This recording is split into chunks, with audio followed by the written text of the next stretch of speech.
Welcome back to Human Wreckage, the show where we take the long view of tragedy not to sensationalize, but to understand. We explore how ordinary people, moments, and decisions intersect with violence and what remains afterward. Today's episode covers a case that changed Houston, reshaped Texas law, and left an imprint on everyone who lived through the early 1990s. It's a story rooted in grief, anger, youth, fear, and a community's determination to ensure that two young lives would never be forgotten. This is The Shortcut. This is the story of Jennifer Ertman and Elizabeth Pena, their families, their city, and the young men whose choices destroyed countless lives. A warning before we begin. While I do not include graphic descriptions, this case involves violence against children. Please listen with care.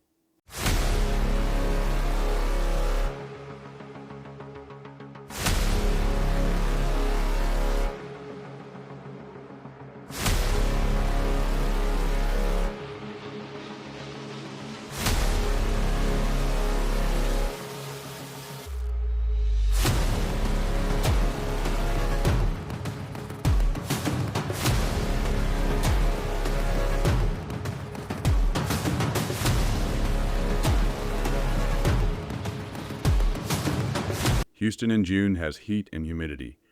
Nights are warm, familiar, and often alive with voices of kids walking home from friends' houses.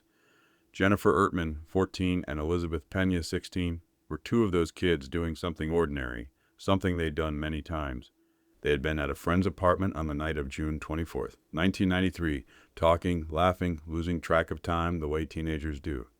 Elizabeth, the older of the two, had the stricter curfew.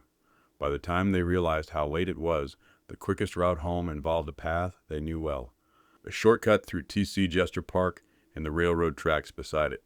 They had taken it before. The neighborhood wasn't wealthy, but it wasn't considered dangerous either. The park was a place where teenagers hung out, where parents jogged, where nothing truly bad was expected to happen. Jennifer and Elizabeth headed that way. It should have been an uneventful walk. It wasn't. When Elizabeth didn't come home by curfew, her father, Adolfo Peña, felt the first sting of worry.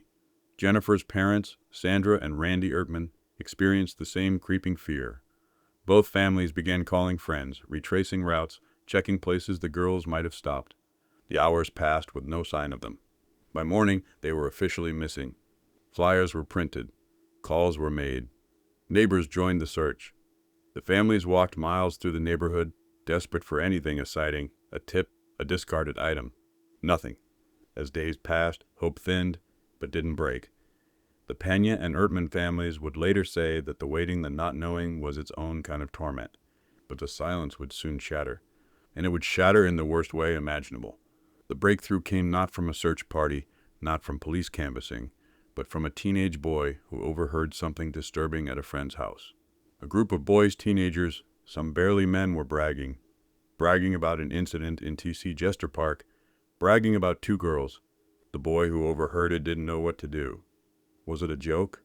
An exaggeration? Teen bravado? But something in their tone, the cruelty of it, felt real.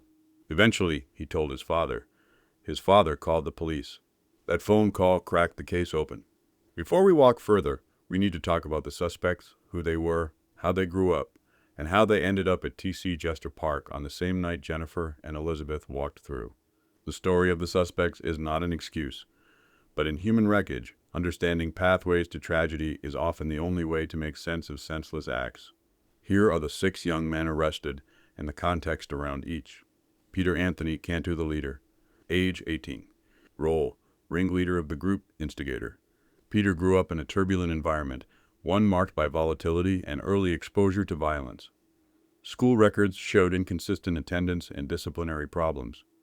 By his mid-teens, he drifted into petty crime and eventually into gang culture specifically, a loosely organized local gang sometimes called the Black and White.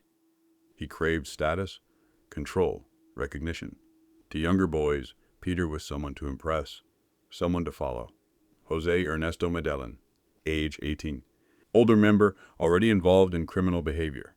Jose Medellin lived much of his life in Houston, though he was born in Mexico. Reports would later show he had prior brushes with the law and had drifted deep into gang activity. Friends described him as unpredictable, calm one moment, aggressive the next. His background became the center of an international legal battle years later, when it was revealed he had not been told of his right to notify the Mexican consulate upon arrest. But at the time, none of that mattered. He was simply one of the older boys in the group who liked asserting dominance. Efrain Perez, age 17. Role, active participant. Efrain grew up in a large family and struggled academically. He had joined the gang primarily through Peter Cantu's influence and was determined to prove himself. Reports from friends suggested he was easily swayed, desperate to fit in, willing to follow stronger personalities. At 17, he was legally a minor, a fact that later shaped his sentencing, but not the horror of his actions. Derek Sean O'Brien, age 17. Role, one of the central participants. Derek O'Brien's early life had been chaotic. Teachers described him as a kid who could be polite one moment and explosive the next. He had fallen deep into gang culture before he turned 18. He drank heavily, smoked constantly, and seemed to drift from one bad decision to another, pulled along by the influence of Peter and Jose. Raul Villarreal, age 17. Role, participant. Raul was quieter than many in the group. Some who knew him said he wasn't naturally violent, but he lacked direction and fell in with older boys who gave him a sense of identity. He would later confess certain aspects of the night to police, though like the others, he minimized his role. Yunis Cantu, age 14. Role, younger brother of Peter. Only 14, Yunis was the youngest. He idolized his older brother. He wanted to belong. He wanted to prove himself. Yunis didn't participate in every action that night, but he was present and his involvement sealed his future. Decades behind bars. TC Jester Park that evening wasn't empty. It was a gathering spot for the gang. They were drinking, celebrating a prospective initiation, boasting loudly, marking themselves as a group that wanted to feel dangerous. The air was thick with liquor, teenage bravado, and the volatility that comes when young men try to impress one another.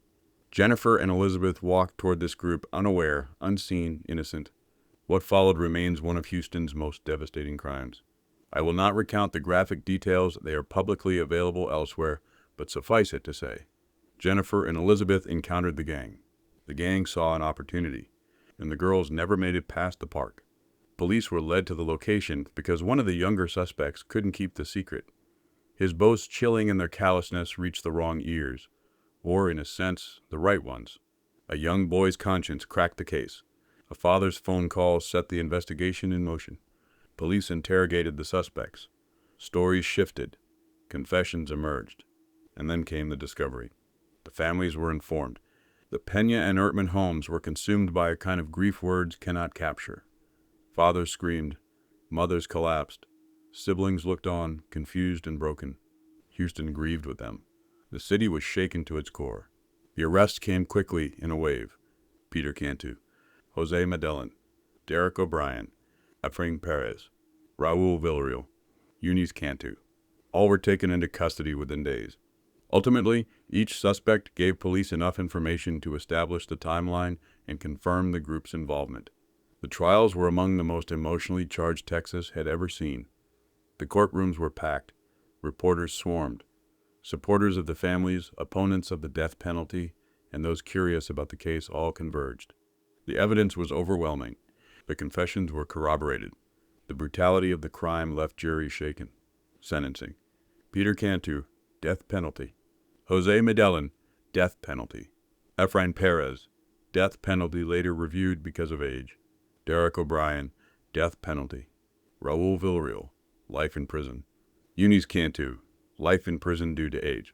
The death sentences drew both praise and criticism. But for the families, the focus wasn't on politics, it was on justice. Jennifer's father, Randy Ertman, and Elizabeth's father, Adolfo Peña, became fierce advocates for victims' rights. Before this case, Texas law did not allow victims' families to witness executions. The families argued that they deserved to be present for the legal closure the state provided. They testified before lawmakers, spoke to media outlets, and refused to be sidelined. Their advocacy changed state policy. By 1998, just 5 years after the murders, Texas law allowed victims' families to witness executions. Today, that right exists partially because of the Ertman and Peña families. Years after the trial, a new battle emerged, one that had nothing to do with guilt, but with the rights of foreign nationals. Jose Medellin was born in Mexico. Under international treaties, foreign nationals have the right to be informed that they can contact their consulate after arrest. He had not been told this. Mexico sued the United States in the International Court of Justice Ike on behalf of several Mexican nationals on death row, including Medellin. In a surprising ruling, the Ike sided with Mexico, stating Texas should review the case. Texas, however, argued that state criminal law was not overridden by international treaties unless Congress made them binding, and Congress hadn't. The case went all the way to the U.S. Supreme Court. The court ruled that Texas was not obligated to halt Medellin's execution. Texas proceeded. The debate sparked international headlines, protests in several countries, and political controversy. But ultimately, the decision stood. Over the years, several of the convicted men were executed. Derek O'Brien was executed in 2006. Jose Medellin was executed in 2008. Peter Cantu, the gang's ringleader, in 2010. Efrain Perez had his sentence reduced due to Supreme Court rulings on juvenile offenders. He is serving life. Raul Villarreal remains in prison. Eunice Cantu remains in prison. For the families, these were not celebrations. They were solemn, painful closures, a final chapter in a long and devastating journey. Amid all this, it's vital to return to Jennifer and Elizabeth. Jennifer Ertman, a bubbly, energetic 14-year-old who loved music and had a contagious laugh. She was close with her brother and cherished time with friends. Elizabeth Peña, a thoughtful 16-year-old who cared deeply for her family, especially her younger siblings. She was responsible, artistic, and mature beyond her years. They were more than victims, more than names in a courtroom, more than figures in a true crime story. They were children with futures that should have unfolded. Violent crime is often portrayed as a clash between monsters and innocents.